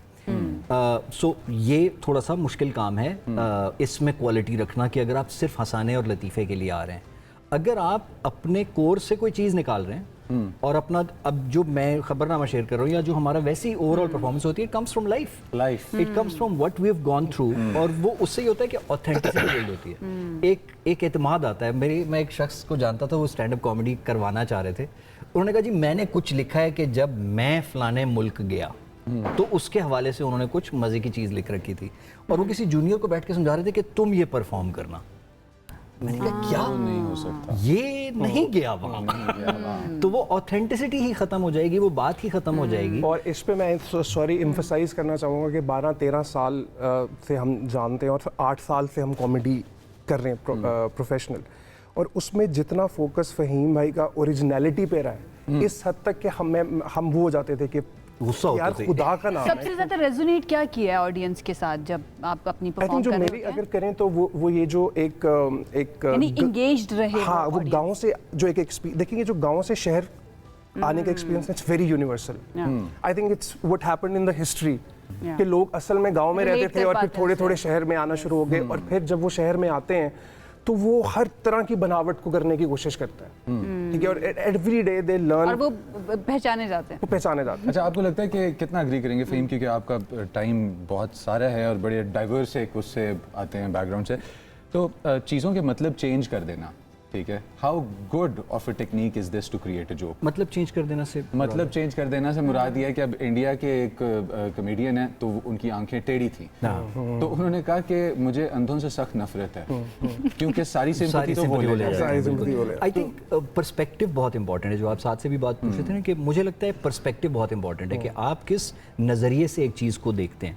आप फॉर एग्जांपल वो है इफ्तिखार ठाकुर का एक जोक मुझे बड़ा पसंद था कि एक कोट जो है, मैं कोट उसने पहना हुआ था, कहता है कि मैं ले आए मत तो समझी भाई मैं लंडे चो ले आया, ए मेरा दोस्त सी फ्रांस वो आया तो उस मैनू लंडे चो लेके एक पर्सपेक्टिव है ना, एक सोच है कि you were not thinking about that angle, और वो एंगल बहुत इंपॉर्टेंट है। That I surprise just hope कि हमारे पास ये 1 घंटे का सेगमेंट करने का एक टाइम होता स्पेशल, तो बहुत ज़्यादा मज़ा आता, बट हमने बात की थी इनसे, इन्होंने कहा नहीं हम चार्ज करेंगे अगर 1 घंटे तक आपने बिल्कुल अल्लाह की कसम हमने कोई ऐसी बात ऐसा नहीं कोई नहीं की। कहा था, हमने किया कहा था था आप इन्होंने, किया निकलेंगे 2 दिन तक हम यहाँ बैठेंगे, अब फिर ये आखिरी बार जब मैं आया ना इस मॉर्निंग शो पे, तो आई थिंक तब हमें ब्रेक लेना है, आप unfortunately please, short on please, time. हम करेंगे गपशप, व्यूअर्स आप जाएं ब्रेक पे, वापस आते हैं तो और भी सेगमेंट्स लाइन अप पे, हमारे साथ रहिएगा, बी राइट बैक।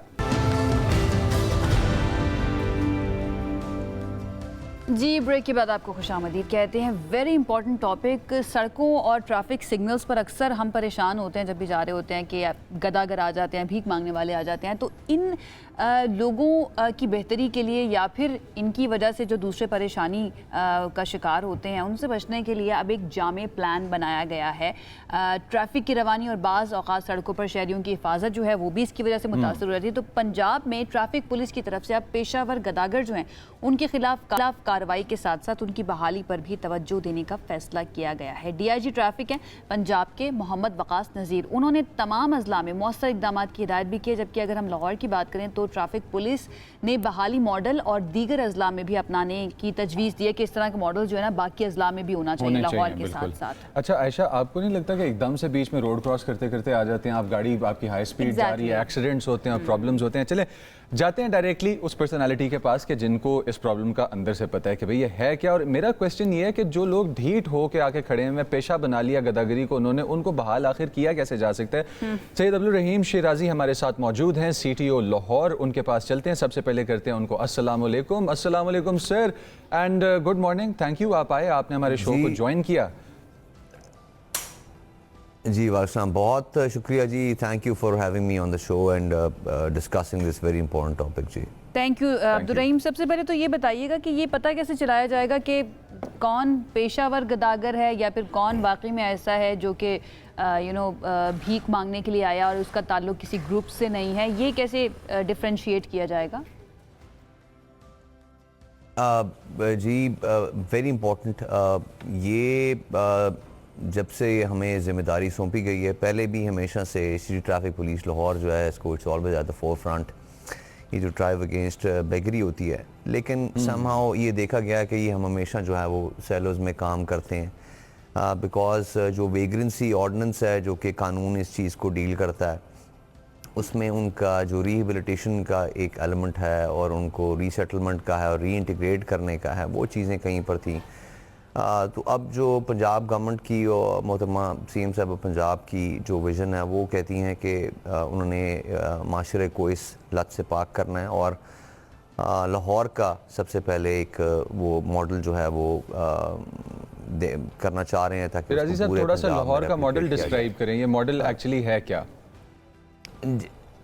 जी उसमें मैं आपको बताता जाऊं कि कुछ हमने जो हैं कुछ NGOs के साथ और कुछ अपने जो एलाइड डिपार्टमेंट्स हैं इनके साथ मिलके हमने पूरे लाहौर की मैपिंग की है और हमने ये देखें कि कहाँ पर ऐसे आबादियाँ हैं जहाँ पर जो हैं ये गदागर जो प्रोफेशनल जिन्होंने बदकिस्मती से इसको एज अ पेशा बनाया गया है उसको वो वहाँ पर मौजूद हैं। उनकी मैपिंग हो रही है, हम उस पर दो काम कर रहे हैं। एक तो हम ये देख रहे हैं कि कितने गदागर हैं हमारे पास और कितने वो हैं जो इनके हैंडलर्स हैं जो कि इनसे इनको मजबूर करके या कोर्स करके इनसे भीख मंगवाते हैं।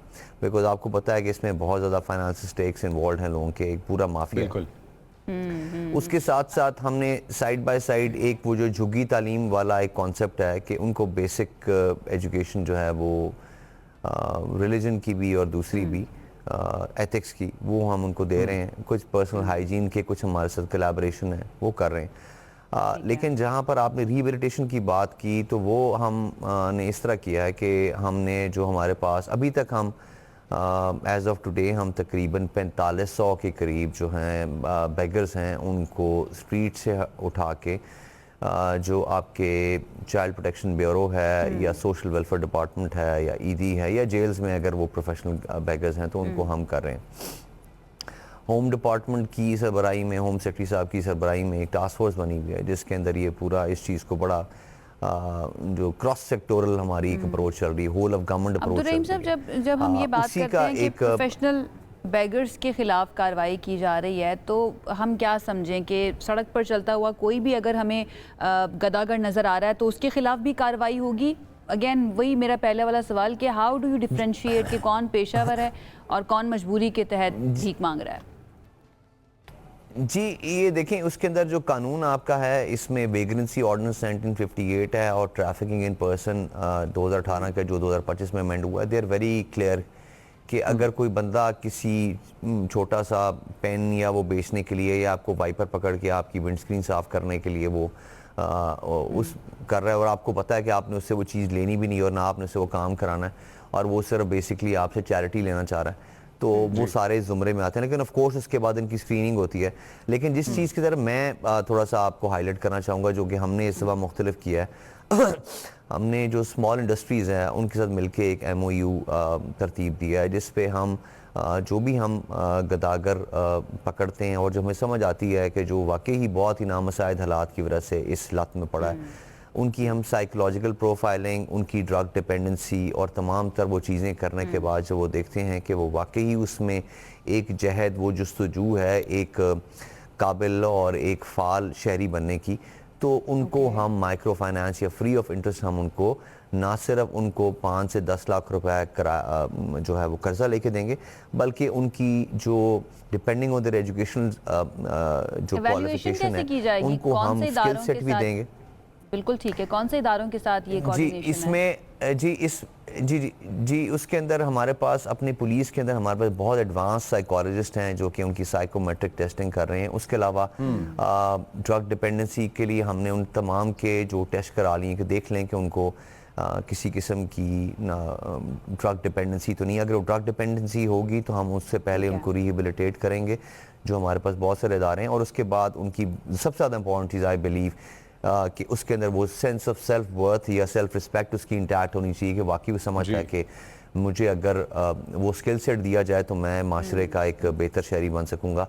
तो स्मॉल इंडस्ट्रीज़ ने हमें अपनी, और बहुत सारे और इदारा हैं, टेफ्टा है, नैफटेक है, तो करीबन 140 के करीब ट्रेड्स हैं जिसमें 2 से ढाई माह की ट्रेनिंग फ्री ऑफ कॉस्ट वो देंगे उनको।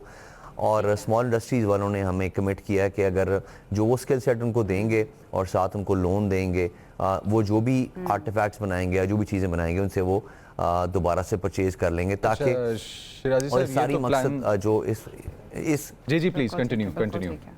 जी और जी मैं सिर्फ आपको ये बताना चाहूँगा, प्रॉब्ली लाहौर में जितनी ज़्यादा गदागर हैं, जो बहुत सारे इंटरनेशनल सर्वे हों, इसमें शायद तो तादाद लाखों की या हज़ारों की होगी।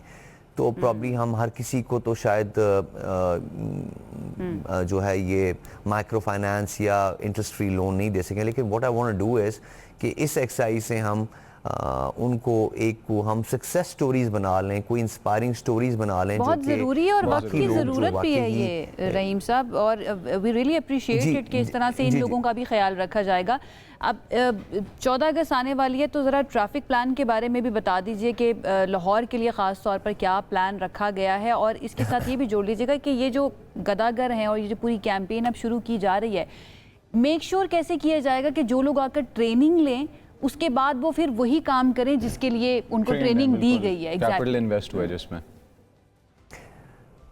देखिए जी, इसमें बहुत सारे हमारे allied department, social welfare department है, और बहुत सारे हमारे चाइल्ड प्रोटेक्शन ब्यूरो है, बहुत सारे हमारे ऐसे इदारे हैं जो कि जिनकी ये मैंडेट है कि उन्होंने इस तरह के लोगों को जब रिहेबिलिटेट करना है तो उसके बाद उनकी दोबारा से फॉलो अप रखना है, उनकी पीरियोडिक ड्रग टेस्ट होंगे और बाकी चीज़ें होंगी कि आया कि उन्होंने जो अपना कर्जा लिया है उसको उसी मकसद के लिए इस्तेमाल कर रहे हैं।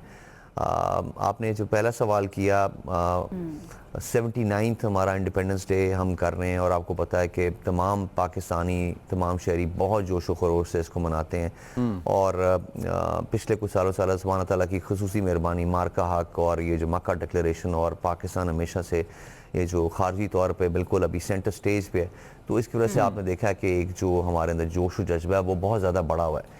तो उसके मुनासबत से इस दफ़ा पंजाब गवर्नमेंट ने 6 जगह पे आतिशबाजी किया है, फायरवर्क्स का, और उसके अलावा कुछ म्यूज़िकल इवेंट्स हैं जो कि पूरे होंगे। तो इसके लिए तकरीबन 1500 के करीब हमारी डिप्लॉयमेंट होगी, और उसमें हमारा जो बेसिक मकसद है वो ये है कि जो फ़्लो ऑफ ट्रैफिक है वो मुतासर ना हो, लोगों की फेस्टिविटी को इंटैक्ट रखते हुए। लेकिन कुछ जो मैं आपके प्रोग्राम के तवज्जो बताना चाहूँगा कि जो कुछ लोग होते हैं जो कि होलिगनिज़म या हुल्लड़बाजी या जो है वन व्हीलिंग जैसे खूनी खेल को वो प्रैक्टिस करते हैं, या जो बहुत रैश तरीके से गाड़ी चलाते हैं या ड्रिफ्टिंग करते हैं, तो उनको मैं आपके प्रोग्राम की तरफ से बताऊँगा कि it is a no go area. इसके ऊपर कैटेगोरिकली ज़ीरो टॉलरेंस है, इसके ऊपर फिर कानून और ज़ाब्ते के मुताबिक वो होगा। जिसमें फिर जो हमारे शहरी हैं उनके लिए मुश्किलात पैदा होती हैं, उनकी गाड़ियाँ पाउंड होती हैं और क्रिमिनल केसेस होते राजी हैं। साहब, तो इससे ना सिर्फ एक खूनी खेल है। आपकी इसी बात से मैं कंटिन्यू करना चाहूँगा कि अभी अभी इस्लामाबाद में एक एक्सीडेंट हुआ है जिसके अंदर एक माँ और एक बच्चा इन्हीं रेसर्स की वजह से ज़िंदगी से हाथ धो बैठे हैं और उनका जो वालिद था वो अब हॉस्पिटल के अंदर है। अल्लाह पाक उनको सेहत दें। I don't know the update on that story, but Allah पाक उनको सेहत दें। थैंक यू, आपने हमें ज्वाइन किया, इतना इंपॉर्टेंट टाइम आपने निकाला और 14 प्लान और नो गो एरियाज़ का बारे में आपने बताया। इसी के साथ साथ जो आपने बताया कि बेगर्स की रिहेबिलिटेशन का programme, I support that and we all should collectively work together. Thank you, आपने अपना वक्त निकाला। इसी के साथ व्यूज़ चलते हैं एक ब्रेक के ऊपर। जब वापस आएंगे तो कुछ इंपॉर्टेंट ऑरा की बातें होंगी जो हम करेंगे। See you on the other side.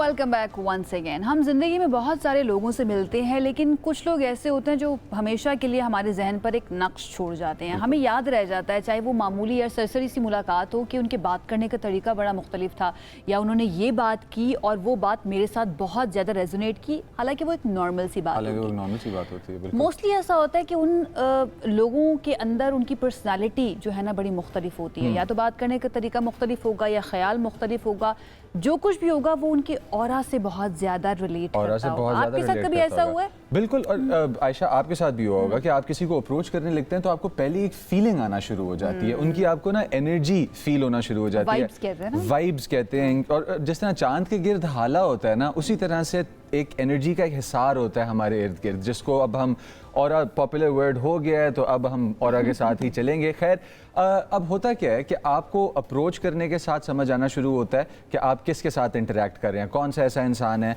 कि जिसके साथ आपने करना है, कौन सा ऐसा इंसान जिसके साथ आपने नहीं करना है इंटरेक्ट। लेकिन एट द सेम टाइम एक और भी बात है, जिनका ऑरा सही होता है, मतलब ठीक हाई एनर्जी में होता है, उन लोगों को ज़िंदगी में मुश्किलात भी कम पेश आती हैं, उन लोगों को रास्तों में रुकावट भी इतनी नहीं मिलती, उन लोगों के लिए रास्ते भी क्लियर होते जाते हैं, उन लोगों को ज़्यादा आर्टिकुलेट होते हैं। और अगर कहीं पे लक का मामला है तो they will always be in luck. उनके लिए मुश्किलात कम होती है या फिर वो एब्जॉर्ब बहुत अच्छा कर लेते हैं सिचुएशन? आई थिंक वो, क्योंकि मुश्किलात तो किसी की ज़िंदगी में कम नहीं हो सकती हैं। हम ये कह सकते हैं कि आप रिएक्ट किस तरह से कर रहे हैं और क्या उसको आपने सर पर सवार तो नहीं कर दिया। बहरहाल हमने सोचा कि आज इस ऑरा को डिस्कस कर ही लिया जाए कि ऑरा है क्या चीज़, और बेसिकली क्या इसके पीछे कोई साइंटिफिक स्टैंडिंग भी है या नहीं है। ऑल्दो मैं इस चीज़ को मानती हूँ कि हर चीज़ को जांचने का पैमाना साइंस नहीं होना चाहिए और भी बहुत सारी रियल्म्स हैं जिसके तनाजुर में हम चीज़ों को देख सकते हैं, बट अगेन साइंस के तनाजुर में देखना भी बहुत ज़्यादा ज़रूरी है। तो हमारे साथ मौजूद हैं समराना, जो एक साइकिक रीडर हैं, अक्सर हमारे शोज़ का हिस्सा बनती है, लेकिन अब काफ़ी दिनों के बाद आई हैं। तो क्या उनका ऑरा थोड़ा सा कम तो नहीं हुआ था और अब वापस उन्होंने रीगेन किया तो उन्होंने हमें ज्वाइन किया।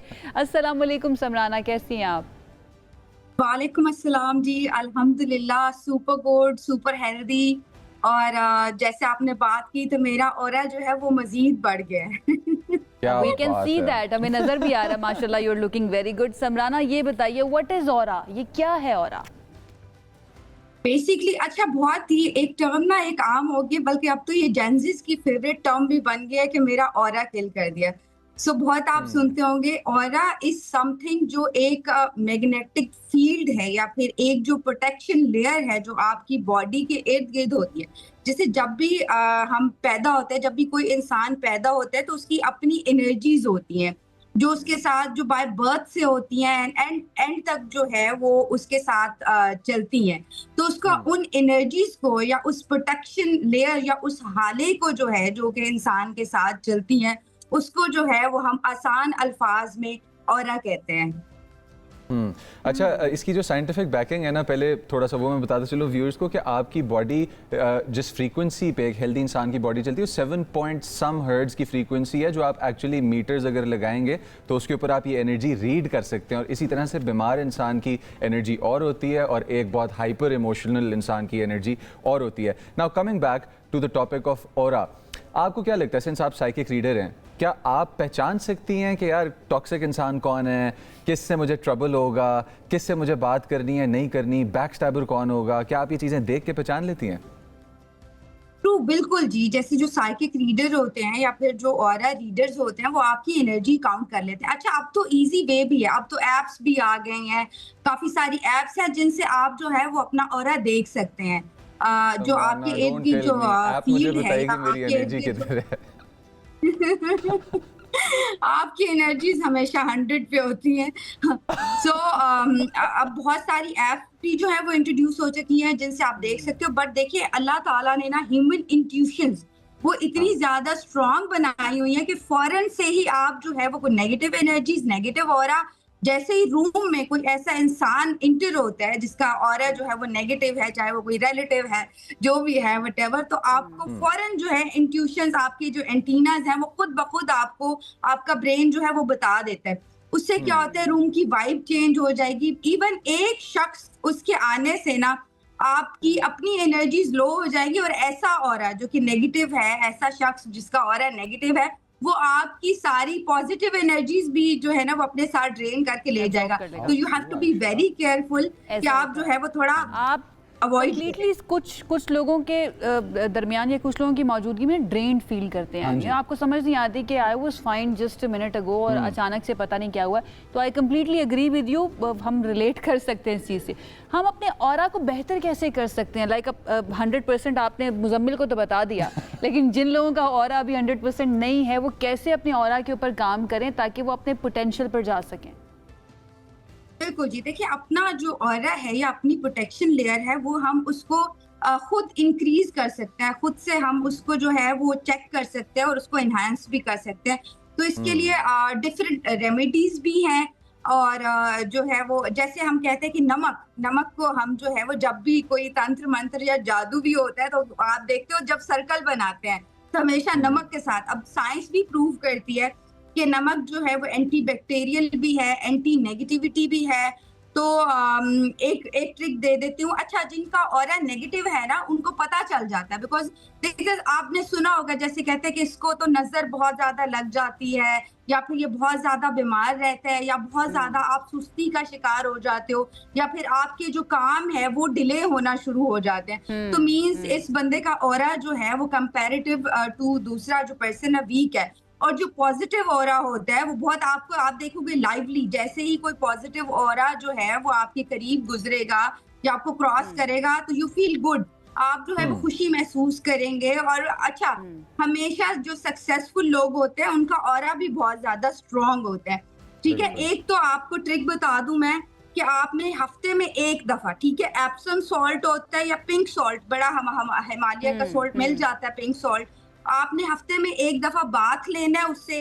ठीक है, मैनिफेस्ट कर रहा है कि मैं अपनी सारी नेगेटिविटी सब कुछ जो है वो वॉश कर रहा हूँ, तो आपका जो ऑरा है वो आप देखोगे विद इन 2-3 वीक्स जो है यू फील लाइट, आप थोड़ा जो है वो लाइट फील करना शुरू कर दोगे।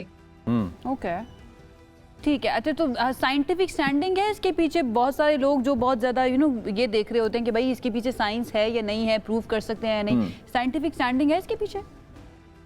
बिल्कुल जी, अगर हम देखें तो दिस लॉजिक, और बहुत सारी यूरोपियन यूनिवर्सिटी की रिसर्च है, और देखिए अब तो साइंस भी ये प्रूव करती है कि every woman have their energies.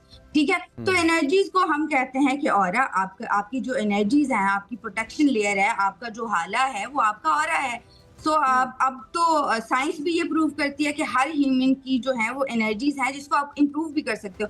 बल्कि मैं एक बड़ी अच्छी रेमेडी भी ऑडियंस के साथ शेयर करूंगी। मेरे सामने आई नहीं है इस तरह की, लेकिन समराना कह रही है, जितने भी देख रहे हैं समराना कह रही है कि है साइंटिफिक स्टैंडिंग। समराना, मुझे थोड़ा सा आप ये बताइएगा कि जो सिंथेटिक कपड़े हैं, इनसे रिलेटेड मैंने बहुत सुना है और सोशल मीडिया पे देखा भी है, और इस पर जब खुद रिसर्च की तो उसमें भी काफ़ी कुछ पढ़ने को मिला।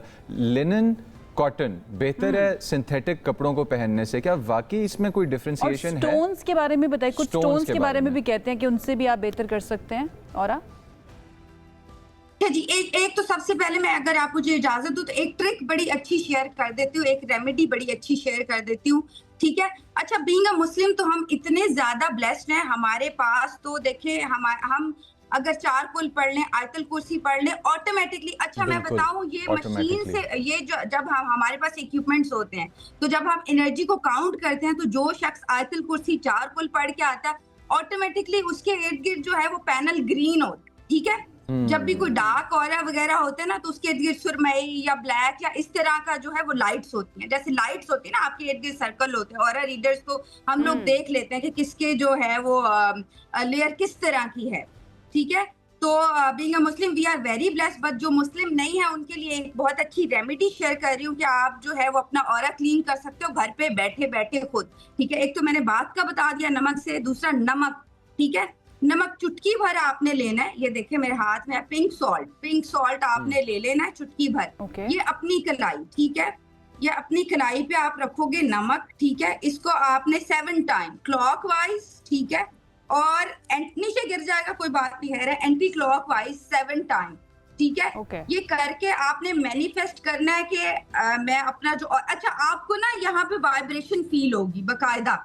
यहाँ पे आपको अपनी जो कलाई है यहाँ पे जब आप रब करोगे ना सॉल्ट, तो आपको वाइब्रेशन फील होगी, आपको लगेगा कि कुछ जो है एनर्जी इंटर हुई है, अच्छी एनर्जी। तो फिर आपने उसके बाद जो है वो वॉश कर लेना है इसको। ठीक है, anti clockwise 7 time, clockwise 7 time. बड़ी अच्छी रेमेडी है। बट थैंक यू हमें ज्वाइन करने के लिए। समराना हमारे साथ मौजूद थी। जो चाहता है अपना ऑरा बेहतर करना, समराना के कयूर के ऊपर अमल दरामद करें। मुजम्मिल साहब का 100% है, समराना ये फैसला सुना कर गई हैं। बट देखें, मेरा इनकी वजह से 100% होता है। अच्छा सोचें, आप दूसरों के बारे में अच्छा सोचेंगे, अच्छा करना चाहेंगे, आपकी इंटेंशंस अच्छी होंगी और अल्लाह ताला से आप दुआ मांगते रहेंगे तो नेगेटिविटी आपसे दूर होती रहेगी। अगर मौजूद भी होगी ना तो आपके ऊपर असरअंदाज नहीं करेगी। ये बहुत ज़रूरी है। जब तक आपका अंदर बातिन ठीक नहीं होगा, आपका ज़ाहिर भी ठीक नहीं हो सकता। इसी के साथ एक ब्रेक की तरफ जाते हैं। ब्रेक से अभी वापस आ रहे हैं, साथ रहिए।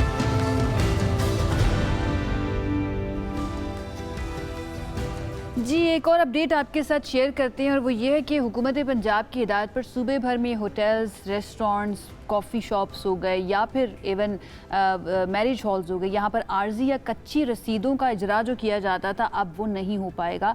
सबको टैक्स देना पड़ेगा। मुकम्मल पाबंदी आयद कर दी गई है। पंजाब रेवेन्यू अथॉरिटी के मुताबिक तमाम मुतालिका कारोबारी मराकज़ के लिए EIMS के तहत कानूनी रसीद जारी करना लाजमी करार दे दिया गया है और जो अमल दरामद नहीं करेगा उसके खिलाफ कार्रवाई की जाएगी। भारी भारी फाइन्स हो गए। तैयार हो जाएं आप सब लोग कि जिनको आदत थी, और मेरी कुछ पर्सनल रंजिशें भी हैं ऐसे कारोबारों से कि जहाँ पे मुझे हल्के फुल्के टीके आपकी ख्वाहिश के ऊपर नहीं हो रही है, लेकिन ये जो भी हो रहा है जी बहुत अच्छा हो रहा है। अब इसके बारे में हम करेंगे कुछ सवालात और आप तक पहुँचाएंगे फर्स्ट हैंड न्यूज़ कि क्या होगा अगर आप पक्की रसीद नहीं देंगे। अब बिजनेस के जो ओनर्स हैं ना, उनके पास ये नहीं कि प्रिंटर नहीं चल रहा, कागजात नहीं है मेरे पास, या मेरे पास आपके पास ऑप्शन भी दे देते ना, आपने पक्की रसीद लेनी है या कच्ची रसीद लेनी है, उसके मुताबिक टैक्स आपको देना पड़ेगा। अब ये इसका फैसला क्यों किया गया है, हमारे साथ इस वक्त मौजूद है assistant commissioner PRA Hamza Parvez साहब। उनकी तरफ चलते हैं। उनसे पहले तो ज़रा डिटेल्स जान लेते हैं कि इसका फैसला क्यों किया गया है। हमजा साहब, थैंक यू सो मच हमें ज्वाइन करने के लिए। प्लीज़ ज़रा बताइएगा ये फैसला जो किया गया है, कार्रवाइयाँ होंगी, पाबंदी लगाई गई है, क्या है इसके पीछे बैकिंग, किस वजह से ये फैसला किया गया इस वक्त आकर? जी, अस्सलाम वालेकुम। Thank you for having me here with you for such important discussion. So basically जो Punjab sales tax on services है, ये कंजम्पशन बेस्ड टैक्स है। सो इसका मतलब है कि ये टैक्स जो है ये कंज्यूमर पे लागू होता है। और restaurant, marriage halls, beauty saloons, aesthetic clinics का सिर्फ ये पर्पस होता था कि उन्होंने ये टैक्स लेके अमानतन गवर्नमेंट किटी में जमा करवा देना है। बट अनफॉर्चुनेटली ये टैक्स PRA में आ नहीं रहा था, गवर्नमेंट के पास नहीं आ रहा था। सो इंटरनेशनल बेस्ट प्रैक्टिसेस को फॉलो करते हुए और उनके प्रेसिडेंट को फॉलो करते हुए हमने जो भी payments through digital cards, digital means होती हैं, हमने बैंक्स को कलेक्टिंग एजेंट बना दिया उसका। सो जो भी टैक्स है वो डायरेक्टली अब बैंक से गवर्नमेंट किटी में आ जाया करेगा। क्योंकि हमारी इकोनॉमी अभी कैशलेस की तरफ जा रही है। सो जो भी क्रेडिट कार्ड्स पे हम इंसेंटिवाइज भी करना चाह रहे हैं कि लोग ज़्यादा से ज़्यादा जो ट्रांजैक्शंस हैं वो थ्रू डिजिटल मीन्स करें ताकि इकोनॉमी डॉक्यूमेंटेशन की तरफ भी आए। आप जानते होंगे कि अभी सबसे बड़ा जो टैक्स है वो सैलरी क्लास पे लागू होता है। सबकी ग्रीवेंस ये होती है कि सैलरी वाले ही क्यों टैक्स दें। सो बेसिकली टैक्स सब दे रहे होते हैं। Salary class is the most documented sector, इसलिए वो कैप्चर हो जाता है। ये वाला सेक्टर इसलिए कैप्चर नहीं हो रहा था, यहाँ पे कैश की ट्रांजैक्शन ज़्यादा होती थी। सो हमने एक तो डिजिटल मीन्स को इंसेंटिवाइज किया है। टैक्स रेट उसका 8%। अब ये जो स्टेक होल्डर्स हैं, तमाम टैक्स देने वाले, वो पक्की रसीद के ऊपर ही जाएंगे और टैक्स जो है उसकी कलेक्शन को फॉर्मल तरीके से करेंगे। How do you make sure that? जी, हमारे जो इन्फोर्समेंट टीम्स हैं वो पूरे लाहौर में बल्कि पूरे पंजाब में उनको ये इंस्ट्रक्शंस दे दी गई हैं कि वो विजिट्स करें और ऐसे बिजनेसेस को आइडेंटिफाई करें जहाँ पे ये कंप्लाइंस नहीं हो रही डिजिटल इनवॉइस की। सो जहाँ पे ये कंप्लाइंस नहीं हो रही वहाँ पे 4 लाख से लेकर 10 होंगे। जी, इसके ऊपर 4 लाख से 10 लाख तक जुर्माना है, और अगर कोई ऐसा कारोबार है जो मुसलसल इसकी खिलाफ वर्जी करता है, उसका कारोबार 1 महीने के लिए सील भी होगा और फर्दर उसके ऊपर FIR भी होगी। अच्छा, वो वैसे शो के लिए भी रखा होता है ना कि शो के लिए देखिए हम प्रॉपर तमाम कानूनी तकाजे पूरे कर रहे हैं, लेकिन जब बिल के लिए आप जाते हैं, क्योंकि हमारे साथ ये हो चुका है, आप रेस्टोरेंट में जाएं खाना खाने, तो उसके बाद बिल आ जाए तो वो पूछते हैं कि आपने इस तरीके से देना है, कैश पर देना है, या फिर आप प्रॉपर तरीके से देना चाहते हैं। तो उसके अंदर फिर कौन ज़्यादा रिस्पॉन्सिबल है, जो बिल दे रहा है या फिर जो बिल ले रहा है? जी, मैं आपको इस पे गाइड करता हूँ। अच्छा, इसमें होता क्या है, रेस्टोरेंट्स में स्पेसिफिकली ये एक प्रेसिडेंट मौजूद था कि वो एक आपको परमानेंट बिल से पहले एक ऑर्डर टेकिंग स्लिप या फिर एक प्रोविजनल बिल देते थे। कस्टमर बॉदर नहीं करता क्या ये फाइनल बिल है कि नहीं, कस्टमर उसी के ऊपर पेमेंट करके चला जाता है। जबकि उस पर जो टैक्स आपने पे किया वो गवर्नमेंट किटी में ना कैप्चर हुआ, ना हमारे पास आया। सो अब हमने एक नया नोटिफिकेशन निकाला है, उसके मुताबिक कोई भी रेस्टोरेंट प्रोविजनल बिल नहीं दे सकता। रेस्टोरेंट एक ही स्लिप इशू करेगा, that will be final PRA invoice, yes, and there will be PRA barcode on it, and it will be verified through the PRA Sahulat app, so the customer can on the spot verify that invoice through the PRA Sahulat app. आप Sahulat app करें, customer से slip, restaurant से slip लें, उसको scan करें। अगर आपके पास उस स्लिप की सारी डिटेल रियल टाइम वेरिफिकेशन नहीं होती, सो आप उसी टाइम ऐप के अंदर ही कंप्लेंट फॉरवर्ड कर सकते हैं हमें, उनके खिलाफ बर वक्त कार्रवाई होगी 1 वीक के अंदर। अच्छा, एक सवाल पूछना आपकी इजाज़त से, हमजा साहब, कस्टमर क्यों बॉदर करे ये चेक करना कि जो स्लिप है वो ठीक है या नहीं है? What's in it for customer? देखें, ये Punjab sales tax on services जो है, ये बेसिकली कंज्यूमर्स का टैक्स है, ये बिजनेसेस पे टैक्स नहीं है। ये टैक्स आपका है, ये मेरा टैक्स है जो हम पे कर रहे हैं, और ये हम गवर्नमेंट को पे कर रहे हैं। रेस्टोरेंट सिर्फ एक कलेक्टिंग एजेंट है जो सिर्फ गवर्नमेंट के बिहाफ पे कंज्यूमर से इकट्ठा करके हमें दे रहा है। सो एक रिस्पॉन्सिबल शहरी होने की खातिर आपका टैक्स आपको भी चाहिए कि आपका टैक्स जो आप मेक श्योर करें कि गवर्नमेंट किटी में गया, ताकि बाद में वो पब्लिक इंटरेस्ट में यूज़ हो सके। अच्छा, क्या कोई आदाद व शुमार आपके पास हैं कि हर साल कितना टैक्स चोरी होता है इससे, और हर साल अब अगर ये इम्प्लीमेंट हो जाएगा तो कितना टैक्स चोरी होना कम हो जाएगा या बंद हो जाएगा? देखें, जो हमने बैंक्स को कलेक्टिंग एजेंट बनाया, हमारे पास मार्केट का डेटा काफ़ी था और हमने अपना एनालिसिस भी किया था। सो रफली अराउंड 35 to 40 बिलियन एनुअल इसमें टैक्स इवेजन हो रही थी, which is a major amount. अच्छा, आपके पास ये लग्जरी, आपने देखा होगा, आप ब्यूटी सैलून जाते हैं? जी जी जी जी, प्लीज़ कंटिन्यू, ब्यूटी सैलून वाली बात कर रहे थे आप। आप देखा होगा, आप ब्यूटी सैलून पे जाते हैं, आप एस्थेटिक क्लिनिक्स पे जाते हैं, जो भी रिटेल सेक्टर्स हैं, वहाँ सब पे ये हो रहा है कि नॉर्मली कस्टमर जाके कैश पे ट्रांजैक्शन करता है या कार्ड पे भी करता है, टैक्स तो पे कर देता है, बट वो स्लिप ना लेने की वजह से वो टैक्स गवर्नमेंट तक नहीं आ पाता। सो हमने 14 सेक्टर्स के अंदर, जहाँ पे कस्टमर का फुटफॉल ज़्यादा होता था, जो इतने सोफिस्टिकेटेड सेक्टर्स नहीं थे, जिसमें एंड कंज्यूमर ज़्यादा आता है, वहाँ पे हमने ये नोटिफिकेशन लागू किया है कि हमने वहाँ से जो बिजनेसेस हैं उनकी रिस्पॉन्सिबिलिटी बाईपास करके बैंक्स को कलेक्टिंग एजेंट बना दिया है कि जो भी ट्रांजैक्शन हो, बैंक्स देन एंड देयर वो गवर्नमेंट में जमा करवाए, ताकि वो जो लीकेज है वो प्लग हो सके। Can I recommend something, Hamza, if you allow me? Sure. अब अगर ये जितने भी शहरी हैं या जो कस्टमर्स हैं, नो डाउट उनकी रिस्पॉन्सिबिलिटी बनती है, अगर इसको इंसेंटिवाइज कर दिया जाए कि जो भी ये बताएगा कि किसी रेस्टोरेंट के अंदर इस तरह से उसको ऑप्शन दी गई है और कुछ इंसेंटिव उसको मिलेगा रिपोर्ट करने पर, तो ये ज़्यादा बेहतर नहीं हो जाएगा? ज़्यादा प्रोएक्टिवली जितने भी कस्टमर्स हैं वो रिएक्ट करना शुरू कर देंगे, डोंट यू थिंक? चलें, ये ऑलरेडी इन द प्रोसेस था, बट आपने ये बात कर दिया तो मैं आपको इन्फॉर्म करना चाहूँगा कि गवर्नमेंट ऑफ पंजाब की एक विसल ब्लोअर पॉलिसी आ रही है। वो regulation it's already in the process of approval, इंशाल्लाह it will be there in about 2 weeks. सो उसमें ये होगा कि आप जो कंप्लेंट फाइल करेंगे, उस कंप्लेंट्स के अगेंस्ट जो रिकवरी होगी उसकी सर्टेन परसेंटेज कंप्लेनेंट के अकाउंट में चली जाएगी। ऑल राइट, सो हम थैंक यू। पब्लिक को इंसेंटिवाइज करना चाह रहे हैं कि पब्लिक जो अपना वो टैक्स देखे। बिल्कुल ठीक है। Thank you so much Hamza, बहुत शुक्रिया हमें Thank ज्वाइन you. करने के लिए। समटाइम्स आपको रिस्पॉन्सिबिलिटी पूछने के लिए भी ना इंसेंटिवाइज करना पड़ता है। बच्चे को भी आप थोड़ा सा लालच देते हैं ना कि ये काम करके आओगे तो आपको चीज़ मिल जाएगी, हालांकि वो उसी के फायदे अच्छा, का होता आप है। ना 1984 के बाद काफ़ी जो क्या स्केप्टिकल हो गई थी इन मामलात को लेके, और एक सर्विलेंस स्टेट से मैं आपको जो कोशिश है करती हूँ कि ऑप्टिमिस्टिक या ऑप्टिमिज्म वापस लेकर आऊँ अपनी जिंदगी के अंदर, ये बड़ा जरूरी है। ये जो बताया गया कि इंसेंटिवाइज हाँ। जो कि वो किया जा रहा है, आपको सर्विलेंस स्टेट के करीब जाता हुआ नजर नहीं आ रहा अब मामला। है टैक्स अच्छी surveillance बात क्या है। किया जा सकता है, आपको ना आप अकेले दूसरी तरफ नहीं दौड़ सकते हैं, वो लहरों के ऑपोजिट आप नहीं दौड़ सकते हैं, ये बड़ा ज़रूरी हो जाता है। लहरों के ऑपोजिट आप दौड़ेंगे तो आपको छुप छुप कर भागना पड़ेगा, जैसे अमेरिकी सदर ट्रंप जो है ना वो ईरानी खतरे के पेश नज़र तुर्किया से भागे थे। तुर्किया से भागे थे और उन्होंने अपने जहाज़ को किया एक दफ़ा जहाज़ में सवार होने के बाद चेंज।